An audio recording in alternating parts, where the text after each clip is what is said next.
See some new faces. So my name is Lori Cohen. I am the director of the Beagle Alliance. In the top corner is Mary Pryor, who is the rescue volunteer director for the Beagle Alliance. She just waved. I'm going to apologize. Welcome. I'm going to apologize first off, because usually I go to a friend's place to do the town halls where there's good internet. And her power went out today, so I'm home where there's not so good internet. So Mary is my lovely co-host. In case I freeze in some horribly hideous position, Mary will take over.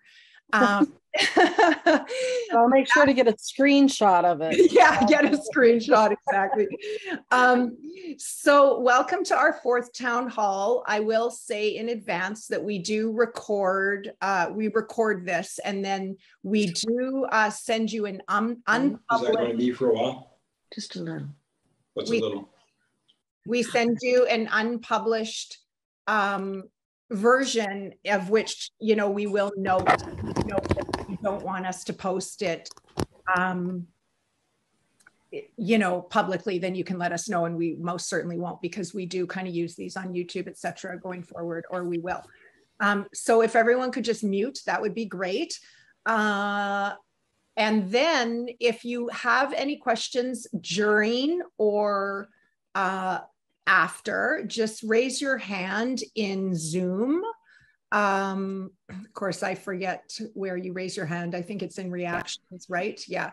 So raise your hand and we'll kind of go through so that we're not all talking over each other. So that said, we're really excited to have Mallory Cormier here, the founder of Save the Buns, who has an amazing presentation to share with us. So I'm going to share screen with her so she can get started, and yeah, we can get moving. So Mallory, oh, I did that. Now it's up to you, Mallory. Okay. Hi guys. Let me get this squared away here. I'm okay. Going to share my screen. We're all not Zoom professionals, so that's okay.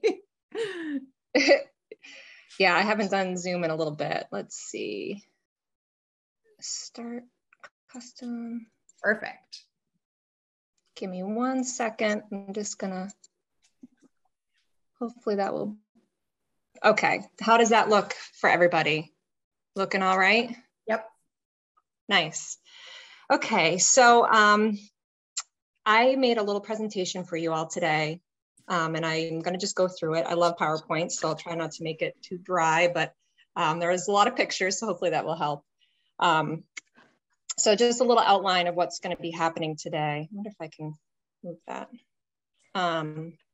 So I'm going to do a little introduction about Save the Buns and who we are, current events that we have going on, future goals, and then we're going to dive into why we're here today, talking a little bit about beagles and buns and why they are chosen for animal testing, and then how you can help, what you can do at home, and how you can get involved. So a little bit about me. That's a wondrous picture of myself. Just that's my character in general, very silly. My name is Mallory Cormier, and as mentioned, I'm the founder of Save the Buns. I went to UMass Amherst in Massachusetts and received a bachelor's degree in animal science. I'm a certified vet tech, and I currently work in veterinary histology. And basically what that is I help pathologists diagnose disease in people's pets. So a little bit different. I no longer work directly with animals, but I'm still in the veterinary field. I also worked in the animal research field for a short time, which led me to develop Save the Buns. A little bit who we are. We are a 501c3 nonprofit organization. We're based in Stafford Springs, Connecticut. Our goal is to provide sanctuary or adoption to rabbits who have been or are intended to be used in animal experimentation. Additionally, we seek to promote alternative methods in place of animal use in research and testing. And I definitely want to give a shout out. Actually, one of the advisory board members is here tonight. Katrina's here. Thanks for being here. Oh, awesome. So these three ladies have been awesome. We have Kelly, Katrina, and Sophie. we actually all work together at the rabbit facility. Hi, everyone. Hi. There she is. We all work together. And when I developed it, I invited them on the board to get more involved. And as we're growing, I hope that, you know, we can do more and more things together, but shout out to those three. So a little bit about the time in the lab. So I worked at a laboratory animal facility, as I'd mentioned, for just over 2 years. I started off as an animal care technician, but was then promoted to the veterinary care team lead. Oops, hang on, my thing's being weird. There we go. Oops, ah, crap, there we go. Good old Zoom. Yep. I also became certified as a lab animal technician there and was picked to be on the IACUC committee, which I quoted something from the ALAS website. Basically, what an IACUC stands for is an Institutional Animal Care and Use Committee. And basically what this group does is they meet a certain amount of times a year and discuss programs at that certain animal facility and make sure that they are following the humane and ethical treatment of animals. It was definitely interesting, I will say, but to me, it personally was more of just like the paperwork. It was just a policy in place, and not a lot of things really changed from those meetings, but they were a place to discuss things. So I was interested to be involved in it. And if I may interject in that from the Canadian standpoint, just for the Canadians, that would be Animal Care Committee here in Canada, and they're mostly the scientists and the researchers who are on those committees. So in Canada, it is a little bit biased, and I'm not sure about the States, but in Canada, that's kind of the Canadian equivalent there. Yeah, that's it. It's similar. We do have the mainly, I was picked as like a voting member. Mm-hmm. So they have like the voting members and they have like the core people. But I like that there's something out there to kind of monitor things, but it, you know, you can view it a certain way too. Is it really doing much? Or, I mean, at least there's something in place. Exactly. I will note too, and this picture on this slide is like I found it on the internet, but this is the basic getup that we would wear in the facility. So we would have, it was an SPF barrier facility. So it was a controlled environment. The rabbits were very special. They could not be exposed to any type of pathogen at all or disease or anything like that. So we had to wear basically a getup, a jumpsuit like that. And the only parts that were visible was basically this part of our face. We'd wear eye protection and then a mask, face mask. And this position is a little wonky how they're holding, but most of the rabbits we did have to scruff. And that would probably be like a lifting motion up into a cage or something like that. But I found that on their internet and I was like, wow, that's definitely, it's like a perfect picture for what we used to wear. So during this time, I was working at the animal facility, I began to struggle morally with what I was doing on the daily. In my opinion, I thought that the animals deserved to be living their lives differently. I didn't agree with the way that they were treated and housed. I also struggled on an emotional level, the amount of euthanasia involved at the facility and how the rabbits were ultimately viewed as and cared for. This picture too is another, actually a device that we would use in the facility that's typically used for drawing blood. In this picture, you can see that the person is holding on to the ear there, and that's typically where rabbits get their blood drawn from. And I had a really hard time with this device, and I won't go too much into it, but basically I refused to use this anymore. I wanted to use like a towel. I was used to restraining cats for blood draws as a vet tech. So coming here, it was definitely, you know, it was just, there were a lot more rules. And I thought that, you know, and it was mainly for the production of the animals. It wasn't for the care of the animal. So I struggled with that big time. When I first left the lab, I had to take some time to heal. I'm going to be honest with you, I struggled a lot. And, you know, talking about these things brings it back up. You know, I know that I went and got the job, but, you you know, I didn't expect for it to happen. And I didn't, you know, I had no idea.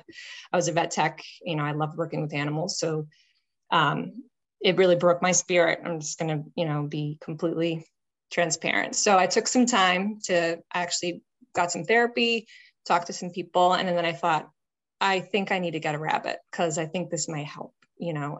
So I got Crumpet, my little crim man. And I got him actually as a weanling from a meat farm that raised rabbits for meat. It was a homestead up in New Hampshire. It was an impulsive move. I found an ad and I was like, oh crap, rabbits for meat. And I kind of got suckered into it. Looking back now, I think I wish I would have adopted, but I kind of got suckered in, and he's been the best little man since. He's my number one guy. What's the next one? There's some more pictures of him. So that's a picture of him as a baby. And then this is him on the couch, my little snuggie guy. But I will say my true inspiration behind Save the Buns, not only, you know, after I had left there, I was feeling lots of feelings about that situation. And I didn't know how I could help, but then Chickpea came along. So Chickpea is my first liberated lab bun. So he was rescued by somebody anonymous who reached out to me. It's actually a friend that I made through networking at the rabbit facility, but it was at a different facility. They had moved to a different research area. And I'd always joke with them and say, hey, you know, I know you're working with rabbits. If you ever have one, you know, just send them my way. And one day they texted me and said, hey, I have a rabbit that's going to be likely euthanized. Do you want her? At first it was a female. I didn't, he was in the female cages, but he turned out to be male, which I found out afterwards. I got him. But so I met that day with that person and we did a little sketchy exchange in the parking lot, and then the rest is history.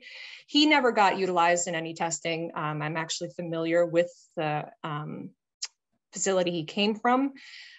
He was not going to be exposed to anything, you know, zoonotic or anything that could affect human health. But yes, he was about 2 months old, and that picture is actually the day that I rescued him. I had a dog crate and I put him in my room in my apartment, and that is his first spinach salad, which all I can see is his ears. I mean, he's just all ears in that picture. And he was spunky from the beginning. I mean, he one of the things that I loved seeing him do was leap. I've never seen a rabbit leap so long and far. And I had Crumpet, but he never did anything like that. So I think, you know, having that space to roam really was great for him. My little cutie. Here's some more pictures of him.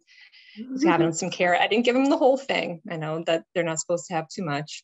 This is his first birthday. I got him this little birthday cake online. And then that's one of his little plushy toys that I have for him because he's my little sweetie. Unfortunately, both boys do not get along. I have tried 3 times. So I'm going to try it again, but I think they're not a fan of each other. Rabbits are very territorial. So we'll see what happens. I might get him a girlfriend. We'll see. Current events. So just switching gears, what's happening now? We have our second annual fundraiser happening. It's called Brews for Buns. This wonderful brewery in Worcester, Massachusetts is helping us out. They did that the previous year. Now they're doing it this year. So shout out to them.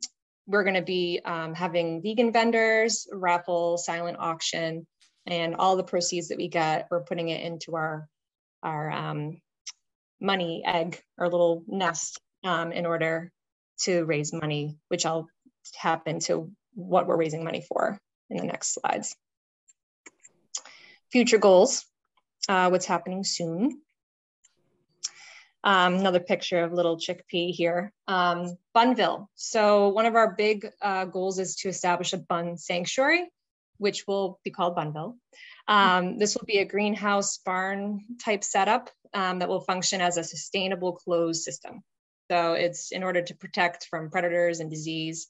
The rabbits will live the remainder of their lives in a natural but enclosed area, and their waste we're going to use, we're going to compost it, and then we're going to add it into the soil to produce herbs and vegetables for them. That's going to have to start off small, but that's what our plan is. Right now, we're currently in the process of fundraising for the Bun Barn, which is going to be the first component of the sanctuary. We need to have a space to house incoming rabbits. And although we're planning on utilizing foster homes and adoption as a great avenue, we still need a home base. In the process, when I started Save the Buns, I was in an apartment, and then I bought a house. And so I was planning on using the land that I have in the space that I have in my house to further, rescue more animals and things like that. But I have a 3-bedroom house, and 2 of the bedrooms are occupied by each of my rabbits. So I ran out of room. So, and I want to do it right. I want to do it safely. We want to put them in, when we first get the first round of rabbits, we need to make sure that they're isolated for a certain period of time, make sure that they don't, there's no spreading of disease. These buns most likely have never been exposed to anything. So I want to be safe about it. After the barn is completed, we will add a greenhouse attachment, and then plan to expand over time, as I mentioned. And this is kind of our little breakdown of what we're doing. So right now we're in that financing, applying for grants, holding fundraising stage, and then hopefully in the spring, we can get to land clearing, tree removal, things like that. Part of it is balancing, like I need to get the land survey done on my property, but that's going to be on my cost. And then like the land clearing for the barn, that's going to be on, on the financing of this. So I have to balance both. And so that's where we're at right now with that. And then these are some pictures that I found on the internet. Again, internet is great. This is kind of what we're envisioning a little bit, a space for them to frolic around. And my dad and I have built a lot of chicken coops and things like that. And we've made sure, you have to dig down, make sure it's predator proof. So that's something that we're going to make sure it's like really, really predator proof. And being able to go down a certain amount so that way they can still dig and make their burrows and things like that. The greenhouse, this is just beautiful. I mean, that would be amazing to have. One of our first thoughts was, okay, let's put them all in a greenhouse setting. And then I did some research and found that probably wouldn't be a good idea because of the high humidity levels, and rabbits are really sensitive to high temperatures. So it would probably be a bit difficult to cool that down. So that's why we're going to do the barn and greenhouse. So that way they can have both. And we'll be able to control the temperature better in the barn with like an air conditioner and things like that. Winter, it doesn't get as cold here as it does probably in Canada, which we were just chatting about. So we'll probably be able to supplement in some ways with extra hay, see how the first winter goes. We may need to get a mini split system in there that does do heating as well, but that would be a big a cost. And again, I'll swear I'll stop talking at some point to let you guys ask questions. But another part of our goal and our mission is to establish a bun club, which is essentially a contract with local labs. And this will provide them an alternative of surrender or retirement over the use of euthanasia. So basically, in a nutshell, what this means is they would agree, we would have a contract, an agreement together where if they had a rabbit or rabbits that they no longer needed, they had too many of them, they were going to be euthanized, or whatever the case is, they would call us and then we would see if we could accommodate that. And obviously the answer is going to be yes, if we actually make that connection. So that's our goal. And we hope to set this agreement up with the labs where they'll surrender a certain amount of rabbits per year, month, something like that. And in return, we're going to keep their privacy and we're going to provide those rabbits a new life. So there are 2 labs that are local that I have my eyes on, one of them being the place that I used to work at, because obviously I know that they can adopt those rabbits out. I asked when I was there. The answer was no then, but I'm gonna go ahead and continue to try. That's the plan for that. So we're going to start locally. We do have connections, obviously, with the Beagle Alliance in Canada. We also have a connection with Beagle Freedom in California. So we're trying to network with as many people as we can to see if, it's been discussed too, say if we go to a lab, they say, we don't unfortunately have any rabbits, but we do have a Beagle or 2. Would you be able to take them? I'll call up Beagle Alliance and say, hey, and we'll do that. So that's what we're hoping, and vice versa. And so we can get some rabbits from Canada maybe one day. Now switching gears into why we're here today. So why beagles and buns? Why are these sentient beings used in animal research and testing? Start off with the little beagles, doggos. So beagles are the most common breed of dog used for experiments. And there is another type that's they call it a mongrel, which is kind of funny, but it's basically a hound mix, but beagles are the #1 dog. Beagles are convenient to use because they are docile and they're small. And this allows for more animals to be housed and cared for using less money and space. So that's one of the reasons. I swear I don't have too many, pictures of anything that's gonna cause any distress, but dogs are often used, hang on, my computer's being funny. Dogs are often used in biomedical research, investigating heart and lung disease, cancer, and orthopedics. They are also used in toxicity studies to test the safety of drugs and industrial chemicals, but are rarely used to assess the safety of personal care and household products, which I actually found that interesting. I wasn't aware of that. Just as a side note, most of my information that I pulled today, I used American Anti-Vivisection Society as some of the sources. So that's why I put them down here. They have some pretty accurate information. Another thing to mention is most dogs used in research are purpose-bred in laboratories or by private companies that sell strictly to labs, which I'm sure you guys have heard about the increase of from Envigo, the beagles that have been out and about, which is great. I'm glad that they're out. I'm curious to see what is going to happen to the breeding facility that had all of them, but hopefully they don't continue. Dogs can be bred to be pathogen-free, as I mentioned, similarly with rabbits, or genetically manipulated to be a model of human disease. So they can breed them specific to what a particular scientist wants to test on, which is crazy that we're able to do that, but also concerning at the same time. This picture here, this is an older photo because you can just tell by the PPE that the people are wearing in this, but this type of harness is typically used a lot. It's probably been a little bit more upgraded now, but we use something similar for the rabbits. They didn't have any inhalation studies, but we did have to put them in a sling type object like that. So, and of course you can see that the tube is attached to the face. Hopefully those doggos were sedated for that. It's not uncomfortable. That is very uncomfortable looking. Oh, next one. Where is this going? Okay, inside the lab. So beagles used in animal testing or research are typically group housed in kennel and run type systems. Hopefully they are.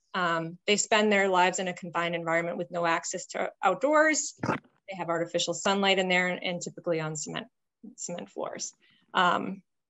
Although it is common for laboratories to supply enrichment and exercise for dogs, some can develop psychological issues, including stereotypical behavior such as pacing, anxiety, fear-based aggression, and excessive chewing of cage bars and doors. I have visited one lab that had beagles, and they did have them group housed. They did have them in these types of kennel setups. I did not work for that particular company, but I have seen it. And the one thing that I remember from that is how loud it was in the facility. I mean, the barking was nonstop, and they just wanted you to pet them. They were like crazed for attention in there. And I just remember feeling like, okay, this is not the spot I want to be right now. So that's a little bit about beagles.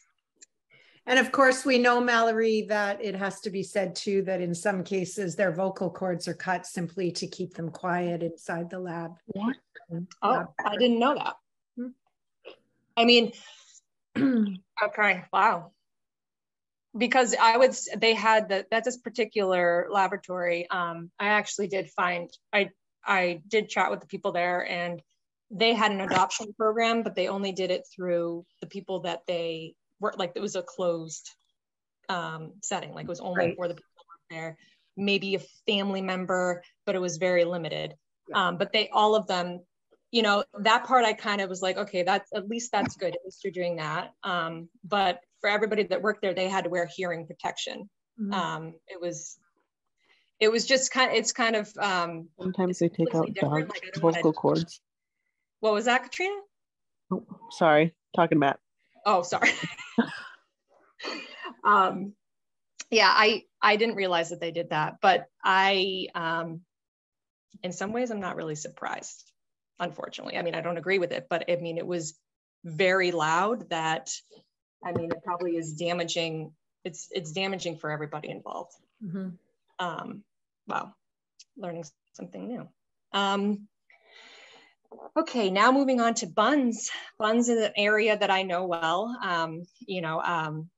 Rabbits are one of the most commonly used animals in research and testing, second only to guinea pigs, which I found interesting because a lot of people think rats and mice are definitely up there. We'll say though that like a testing for either a clinical trial or toxicity testing, or however the process is for that particular test, it starts with mice, rats. It gets to a larger, maybe a guinea pig, maybe a gerbil or something like that, bounces to either dog or rabbit or both, and then it goes to non-human primate and then to humans. So that's typically how it moves across.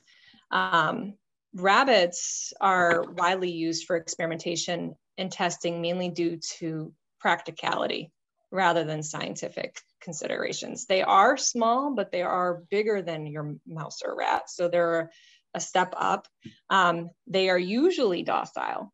Let's just put that there. They can be fierce. They can be wild ones. They're easily restrained and they're cheap to maintain, and they breed exponentially.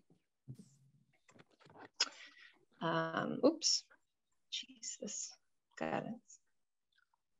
Let's see. Sorry, guys.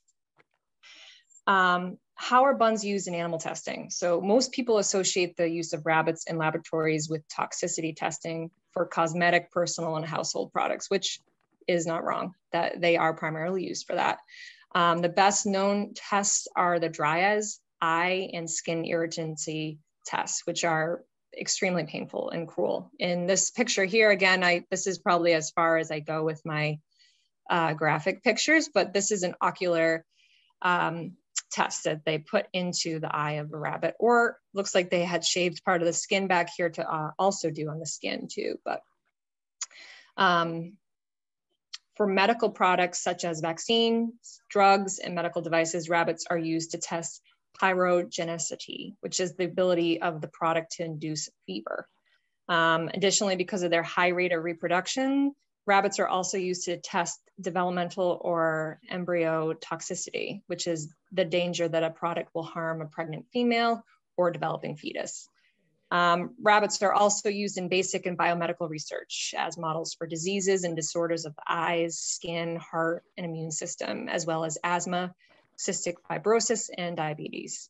Another common use of rabbits is to produce polyclonal antibodies, which is typically done by drawing blood. That specific test was actually where Chickpea was from. He was from a contract lab that did that, which is mainly all blood tests. And yeah, so that is that in that field there. Next one. Inside the lab. So in addition to the suffering caused by experiments, the laboratory environment itself is also particularly noxious to rabbits, causing great stress, weakening their immune systems, and making them more prone to illness. Rabbits can also suffer psychologically, leading to self-mutilation and stereotypic behavior to cope with their surroundings. This picture I found on the web again, but it basically is very similar to the type of environment that I had worked at. Although these bars on the ground here look a little bit more shiny and a little bit more well-made than what I had used at that previous facility. In the back on the wall is a little circle. That's typically where the water will come out. You have to make sure you align that up correctly or they won't have access to water, which unfortunately had seen that happen a few times. Another thing, when I first got to that facility, I had mentioned I was an animal care tech. So I did the basic husbandry skills and things like that. And then I was promoted to veterinary care team lead. So I was dealing with a lot of the health issues. And we had, when we first started, it was up to 400 rabbits. And then when I left, it was over 1,000.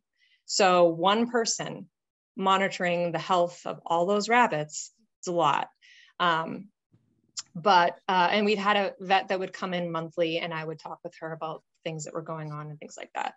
Most of the stuff that I was dealing with was, do I euthanize or is this rabbit okay? Is it going to live for tomorrow? It was very minimal things that I could do. I could use like triple antibiotic ointment. I could do basic first aid. There were no pain meds at this particular facility. Yes, it can be different for others, but I was very limited with what I had. One of the things that I had seen on numerous accounts was we had rabbits that would show stereotypic behavior where they would go underneath their neck and they would overgroom and they would get neck wounds and they would be like, you know, they would be festering, you know, chewing their own skin. Rabbits are prey animals. So, you know, if they have a wound, they want to try to fix it. Like you've heard of them, like, you know, I know this is a little graphic, but like chewing off a foot or something if it gets stuck in a trap or something like that. Dogs, I think, can do that too. Coyotes and things like that. But these rabbits were doing it out of more of like a stress-induced behavior. So that unfortunately was going on when I was there. And I will say, you know, I had brought my concerns forward. I had, you know, talked with my management team about these things. There was just very limited that they could do. It's not that they didn't care. It was just that they had their own guidelines as well. And it was just, you know, we were not getting anything accomplished because I thought it should be this and they could only do this, you know? And so I will say, just as a side note, I didn't leave on horrible terms. I told them that I left because of my animal welfare concerns there and that it was emotionally damaging me to be there. But it didn't leave it like, I didn't, you know, say like, you know, I didn't swear at them. I didn't go crazy. So that makes me feel as though we may have a shot of going back and getting the rabbits out since I didn't cause a huge ruckus. Mm-hmm. But I will say, I'm going to be consistent. Once we have all of our things in line, I'm going to keep at it because I definitely know that those rabbits can come out. Oops. I'm not going to read this whole big monstrosity, but basically I got some information online and it's showing the USDA in the US laboratories, they're showing a slight decrease in the use of animals in laboratories. So that's great, but it's only by like a 3%, less than 3%, which it's something, but you know, we can do better. The other thing to note is that there are a significant amount of animals, at least in the US, that are not covered by the Animal Welfare Act, that are not taken into account. Like they don't show up on the statistics because they don't have to. So those are the species such as, you know, mice, rats, fish, and other critters, birds, things like that. And you know, a lot of facilities start up with smaller animals. So you can only imagine that number is probably extremely high. So that is what this slide is talking about here. And then I took some pictures of some of the little babies out there. And that too is very similar in Canada, where they're just simply not considered animals and therefore not part of the statistics, although we don't have a federal governing body like you do. That's part of our issue here. So Gotcha. Yeah, that's an issue in and of itself. So ways that you can help, what you can do at home. You can start small by shopping cruelty-free. You know, a lot of things are market driven. So if there's a need of more vegan and cruelty-free products, if people are buying those products more and more, that will push companies to get that label on their products. Many household and beauty products are still tested on animals, surprisingly.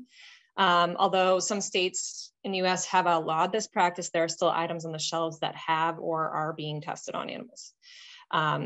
You can do your part by only purchasing products that display on the packaging that it's not tested on animals and it's vegan. Sometimes both of those don't coincide, which I just found out recently. I was like, God, dang it. It's cruelty-free, but it's not vegan. So just make sure you read your labels, and that can help kind of drive the market in a more compassionate way. You can educate yourself. You can get involved with animal rights, the animal rights community. You can become active in protests, campaigns, and other nonprofit organizations. You can vote, support law changes that help animals.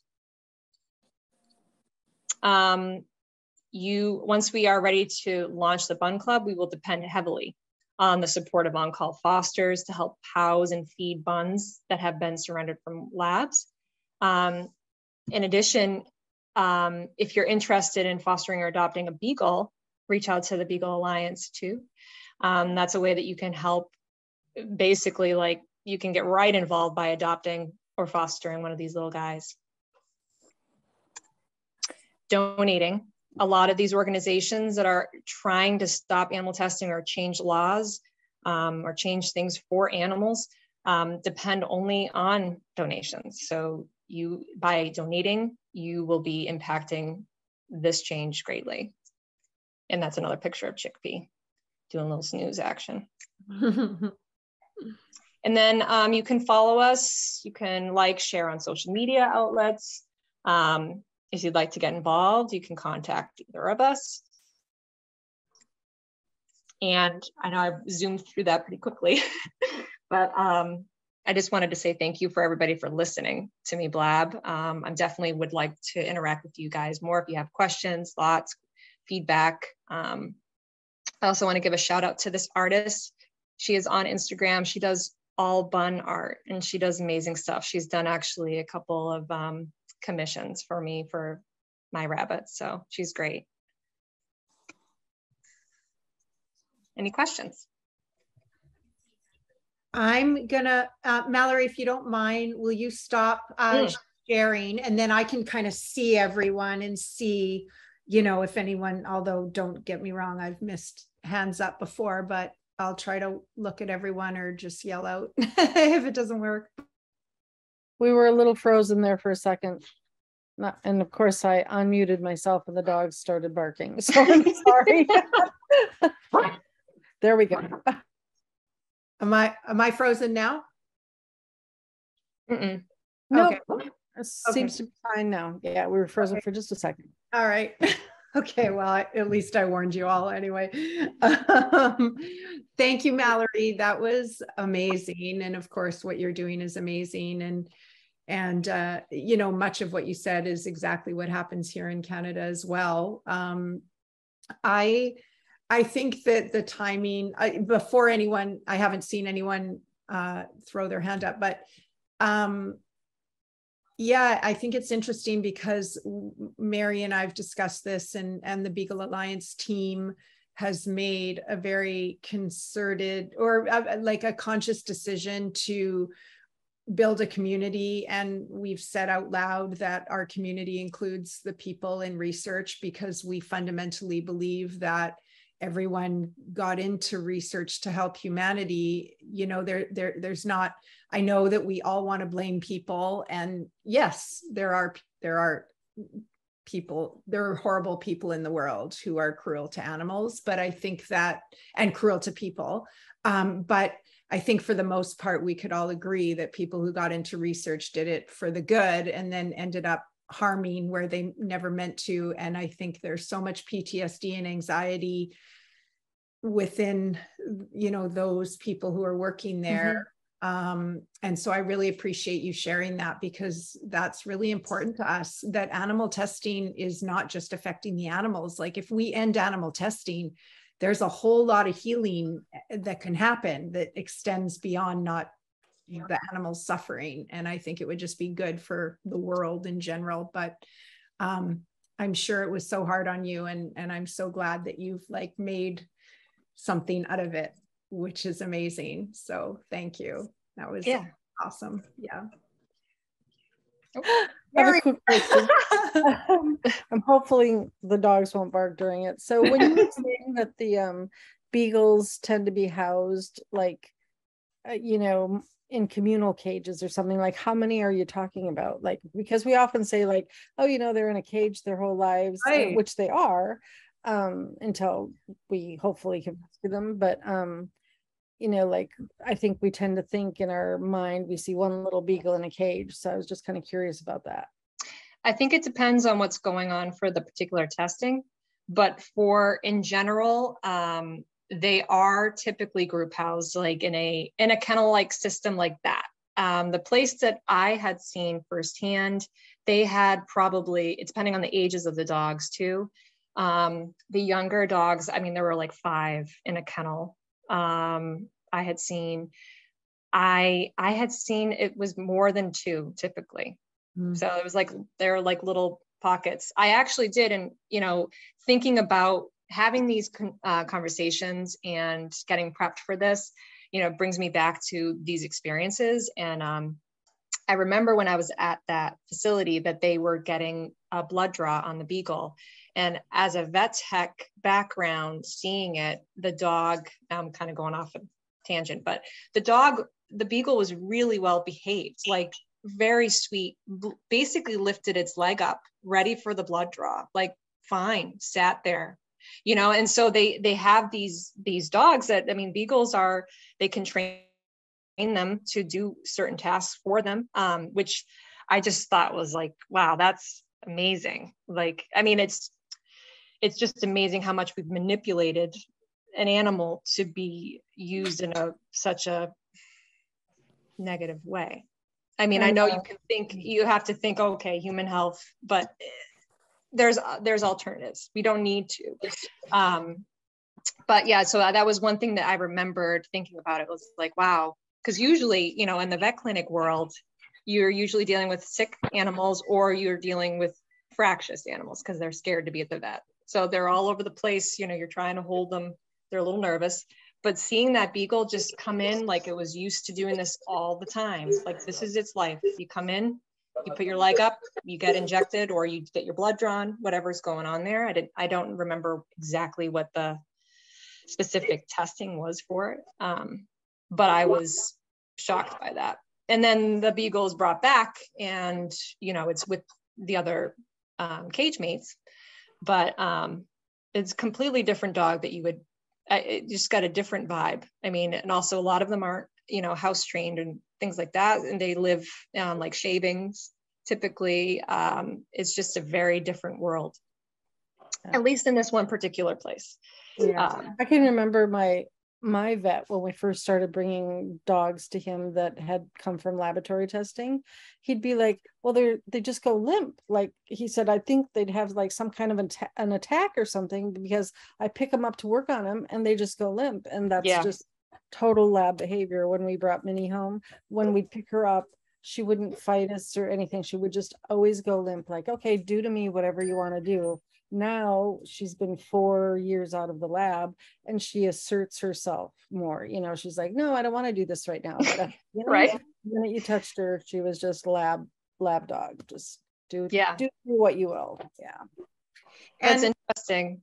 and Mary, can you recall, you know, that we would have fosters didn't happen often, but we have had fosters or adopters over the years say to us, oh, you know, the beagle already knows how to shake a paw.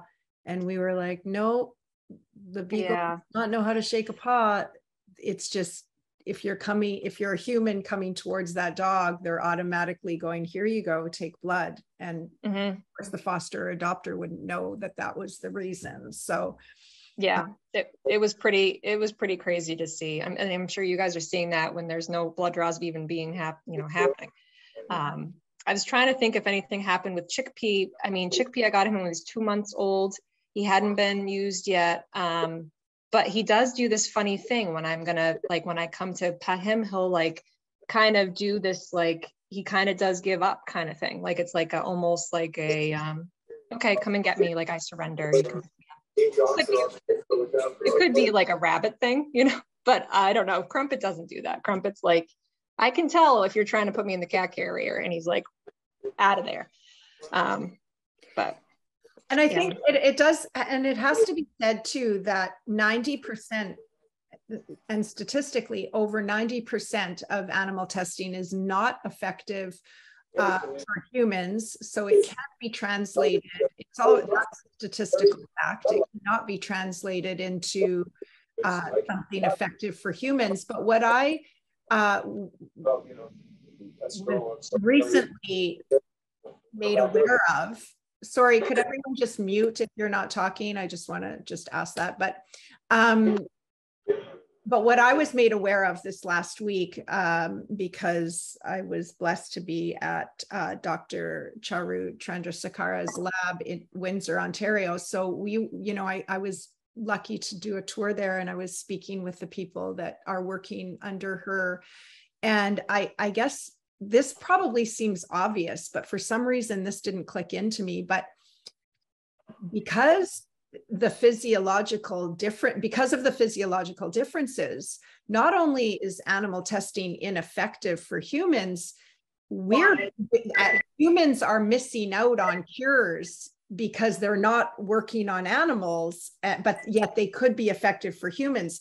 So that, even though that's so logical, for some reason that didn't click into me. And then it was just this big aha moment of, yeah, wait a minute, not only are animals being tortured and nobody's getting any results, but on the flip side of it, the very goal, the reason that certain people think that they quote unquote should test on animals, that we're actually losing out on proper cures because of that. So anyway, the whole, I mean, it's an outdated model. It is. And, you know, I personally think, in my opinion, it's because these scientists have been told this is how it is. You test on the mouse first, then you go to the rat, then you go to the next one, and then you go to the next one. Then if it's okay, you go to the next one. And then if it passes in primates, then we try the human trials. Like they won't go away from that, because that's how it started. I mean, I think I was looking into, it's like, don't quote me on this, I feel like it was started like a long time ago, like not too long ago, but like, no, I should have the exact date, but I know that in the 1940s, it became more, you know, mandated, it seemed. That's the general research that I'm finding. So, I mean, that's a long time ago. A lot of things have changed. I mean, we now are talking on video from other, you know, places. Like it's wild. Like, I think that we can change what we're doing. And the other thing I wanted to mention too was one of the other things that pushed me out of this lab. Yes, the whole experience, you know, changed who I was. And the animals obviously are number one, but the other thing was I had a friend who was basically maybe a couple towns over. She was doing the same thing that we were doing, but she was using cells that were grown in vats. No animals were harmed in it. I don't know how it was like an artificial cell or something. I don't know the logistics of it, but no animals were. And they were getting the same product that we were getting from the rabbits. And it was like, okay, not only is it wasteful for the amount of euthanasia, I mean, the amount of euthanasia at that one facility is one facility. I mean, thousands of rabbits. And I hate even saying that out loud because it's like horrible, but the amount of waste of life, the amount of waste of resources, the amount of time it takes for you to go from this model, then you have to go to that model, and then you go to humans. Again, it is time wasted that, I mean, if there's somebody out there that's got the smarts, that's able to change things up and not have to wait forever and then harming people and animals in the process, it's a no-brainer. But change does take time, but hopefully we are moving in that right direction. I think that we are. I think it's just going to take some time to get there. But. Yeah, and it takes the more people. I know I can speak in general in speaking with Canadians, and I mean, even with the Envigo CTV News, I don't know if any of you know or recall, but I don't know, a month ago or whatever, CTV News in Canada started talking about the Envigo. And if there's anyone who doesn't know about Envigo, raise up, because it's just a 2-second thing. But so I'll just say it. So Envigo, of course, is a breeding facility in Virginia who was shut down. And at one point they were allowed to keep their contract and let all the dogs get sold to the various labs that they had contracts with. And it ended up getting reversed, thank goodness. And the Humane Society of the United States placed all these dogs, of which we were blessed to be a little bit a part of and help out in a small way. But nonetheless, these 4,000 beagles found forever homes, thankfully, and are safe now. And it raised a lot of awareness. And CTV News in Canada wrote about it maybe a month ago. Now, Mary and I are aware that this has been going on for months and months and months. Yet in Canada, it was only out in the news, probably 6 months minimum later. And when I was on the feed for all of that, the majority, there were so many Canadians saying, yeah, that only happens in the States, though. I mean, we as Canadians like to believe that the United States is like the big bad neighbor. They're much more evil than we are, right? And so, but it was really very telling, because it's true that a lot of people I speak with, they're like, well, I didn't know this happens in Canada. So, we've got a long road in terms of just people knowing that this is happening in Canada. But at the same time, I think things are moving, and with information being out there and with this rescue, et cetera, it just raises the awareness. But again, I don't know, I already lost the whole point of which I was commenting. But the point is, in Canada, is that we're almost at the base level of so many people don't even know that beagles are being tested on, buns are being tested, that we even do animal testing in Canada. And so that's its own sort of thing that has to happen, and once I think this is my point. Once I think that the people know, it's our responsibility to, speak to our MPs, to speak to our government officials and say, look, our government is supposed to represent the people and what we believe in. And if we want this to stop, then we need to, put people in place and vote for people who are going to make a difference and speak up. So yeah, they're important things, right? Mm-hmm. Yeah, I mean, that is tricky because, but again, I think that a lot of people, it's something that's out of sight, out of mind, not to go into, veganism and things like that, but people a lot of times don't really know exactly where their food comes from. They may not know exactly the whole process in that. And so just like with animal testing, that is something they may not know how extensive it goes. Right. It's academic it's pharmaceutical, it's research, it's toxicology. It's got a lot of avenues with a lot of animals, and they're all underground. Right. So, and I do appreciate you mentioning, you know, about the people that work in the field. You know, I've had I've had a lot of, we've had a lot of events this summer, going out and being in the public and talking with people at like Veg Fest and other events outdoors. And I've had a couple people come up to me that are in or used to be in the research world. And they said the same thing, you know, they go in it because they love animals. They weren't sure what this was going to be about. They love science. They thought, okay, maybe, you know, this is a little bit, you know, I'm not sure how I feel about it. Go into it. And I mean, it's spot on, exactly what you would think it is. It's not good.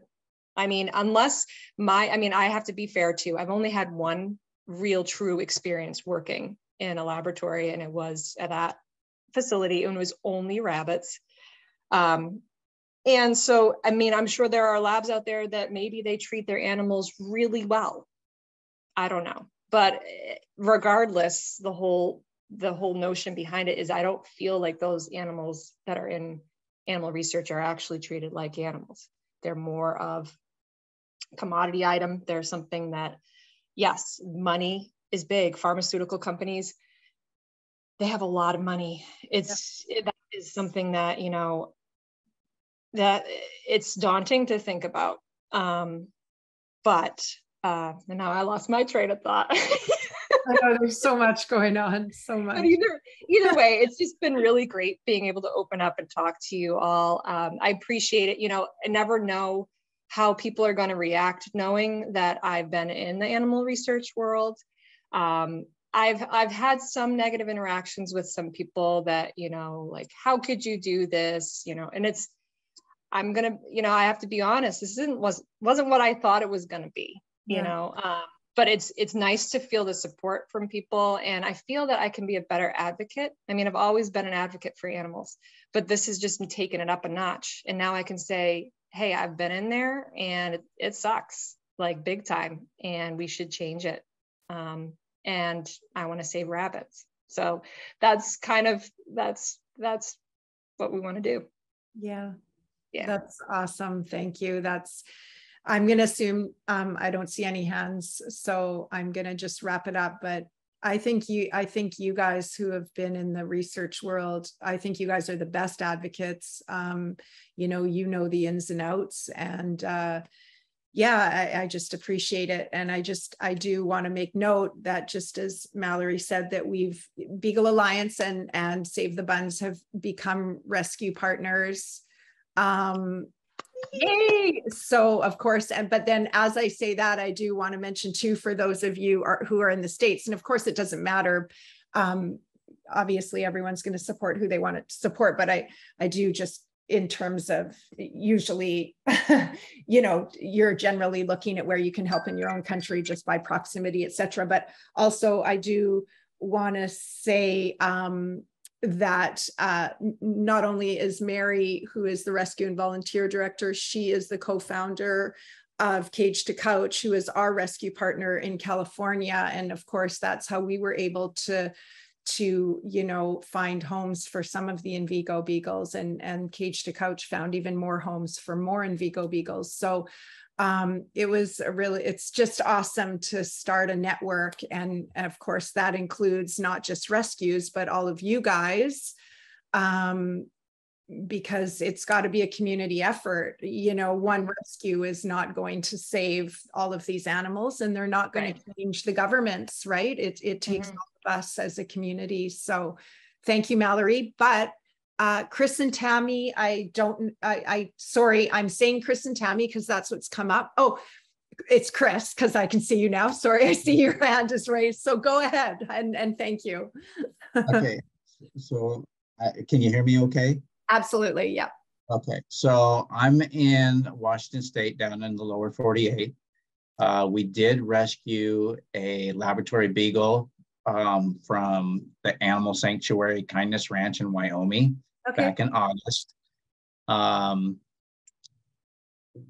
guess I have a two-part question. The first part question is, yeah, they were able to shut down in Vigo, but now all of a sudden we have Marshall Bioresources that has a huge breeding facility that seems to me like it's 10 times bigger than in Vigo. And they're supplying these beagles to Japan, to China, to Italy, to the UK. And I just want to know what the latest news is on the people trying to get these beagles out of these facilities and rehome them, or working with these laboratories, because I know that Marshall also sells to PetSmart, Petco, and Chewy, all these other people, where people buy these products not knowing that this place in upstate New York, which is close to you, Mallory, are breeding these dogs for the almighty dollar to sell them at $1,000 a dog for research. So I just want to know what the latest is.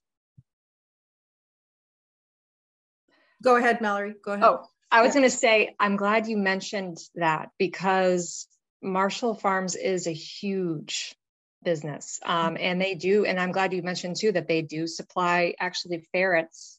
That's the one creature I know of, to Petco and I think PetSmart.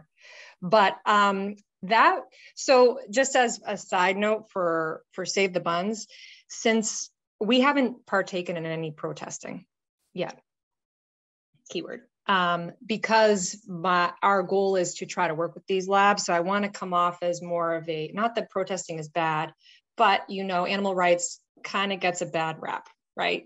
So we haven't really gone into that type of what's the word?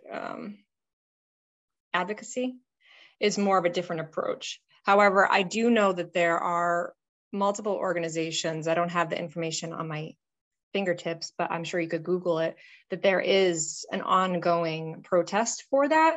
But again, that for Marshall Farms in general to get shut down. I don't know if they have any issues, any red flags with them like Envigo did. That got them shut down. I guess there were some animal welfare concerns there for them to get ticketed, and then that's how it all progressed. Marshall Farms, though, you are correct, they do have a lot of ties in a lot of different areas, and they do supply probably most of all of the animals in the US and more. But I would say if you're interested in that, and Laura, you can jump in too, I would Google it. I would look. I know that there are specific groups that are trying to shut down Marshall Farms. And you are correct, they are near me. I don't know if I could get up there. That would be interesting. That would be interesting. Well, I've been seeing other protesters and advocates for that, such as Shark is one of them.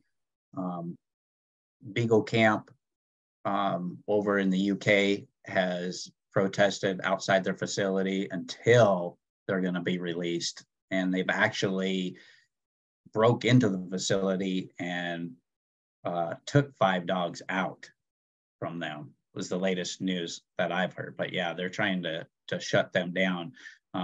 My second part of the question was, how is Bishop?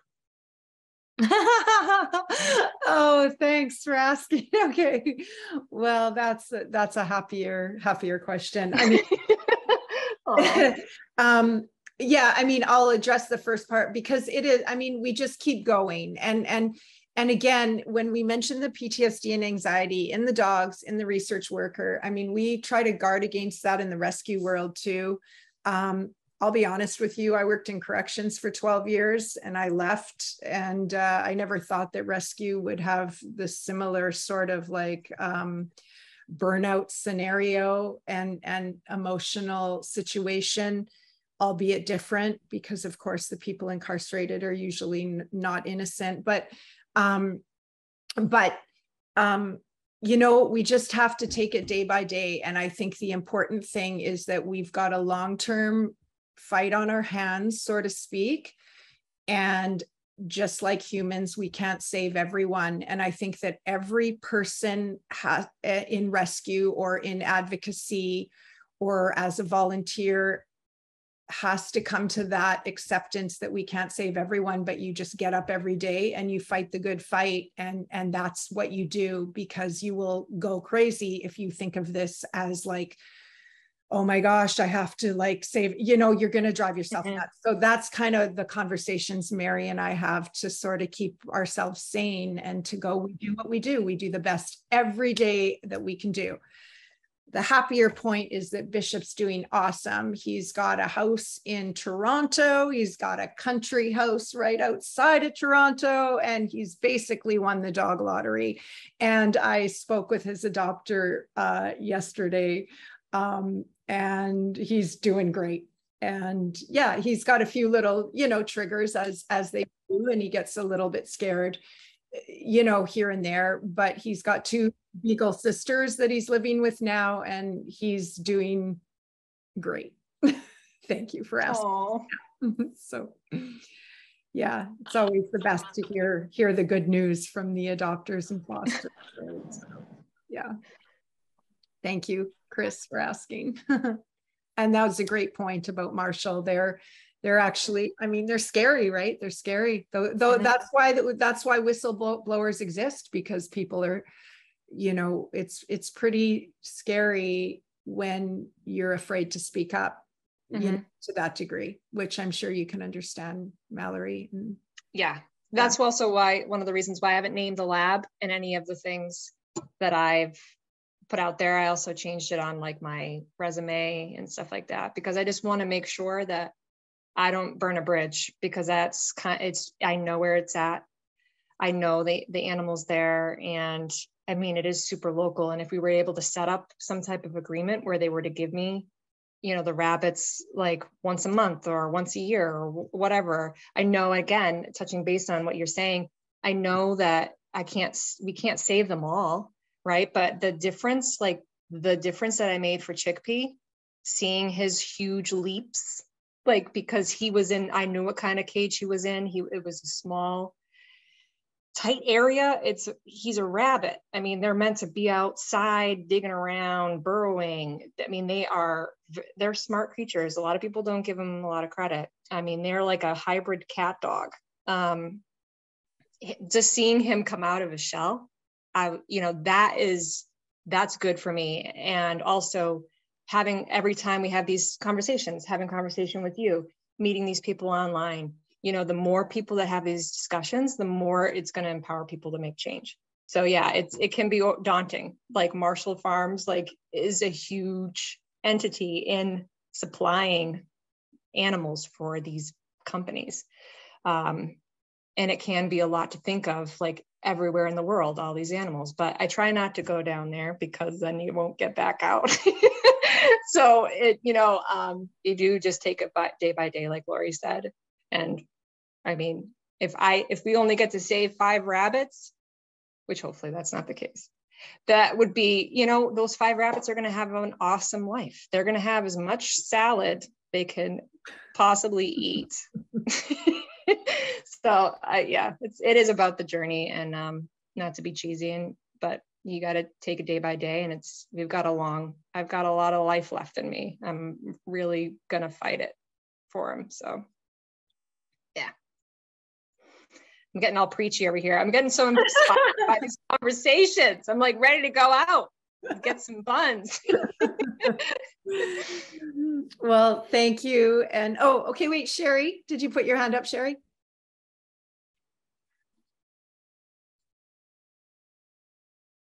No,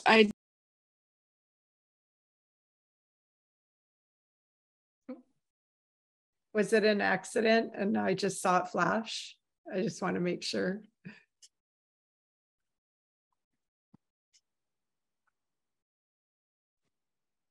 don't know what's happening here. Can you hear me? Yes. Did you ask a question? Did you raise your hand to ask a question? Oh, I just put a hand clap symbol up. Oh, awesome. Okay. Well, I took it as a question. Sorry. Sorry.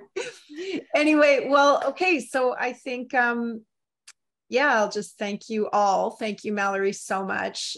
So much information and insightful, and also your personal journey is amazing. And, I'm just really glad we got to meet and now move forward, of course. So thank you. Thank you for having me on here. I'm so glad that we connected. Yeah. And I'm really excited for the future. Yeah. Amazing. As are we. So thank you all. I'll just repeat a couple of things. So this has been recorded. We certainly won't be publishing anything that without your permission. We'll send an email of an unpublished video so you have it. And we'll ask, if you have any objections to us posting the video online, etc., then just let us know and we'll edit you out if that's not something that you're interested in. We'll do that as soon as our tech person can get through everything. Our next town hall is October 19th. It is not, I don't think we have it up on the site yet. I don't think she got it done, but we'll have it up soon and we'll be promoting that. It's with a woman named Maddie Krasno who reached out. Yeah, you didn't know that, Mallory? Yeah, she reached. No, she and I are like, that's crazy. Oh, that's funny. Yeah, so she reached out, and she's a huge advocate now, and she actually reached out when we started talking about the effects of people working in laboratories and how there was not just the effects on the animals but the people too. And she, had commented and we chatted. So she used to be in a facility that worked on primates, and she's got a lot of interesting insights and her own journey in advocacy and other things that I won't get into it more because she's got a lot to say. So that'll be October 19th. We'll, you guys will see it on social media. Plus we'll, do an e-blast and send that out to everybody. We will, if it's okay, we'll send Mallory the link to Mallory's website as well when we send you an email, and then you can reach out to her if you'd like more information. And of course, hopefully you guys all know that you can reach out to us at any time and email us at info@thebeaglealliance.org to ask any questions anytime, of course, or call. But yeah, thanks you guys. Again, an awesome town hall as usual. I just love these. They're just great. So thank you all very much. Enjoy your evening, and hopefully we'll see you in a few weeks.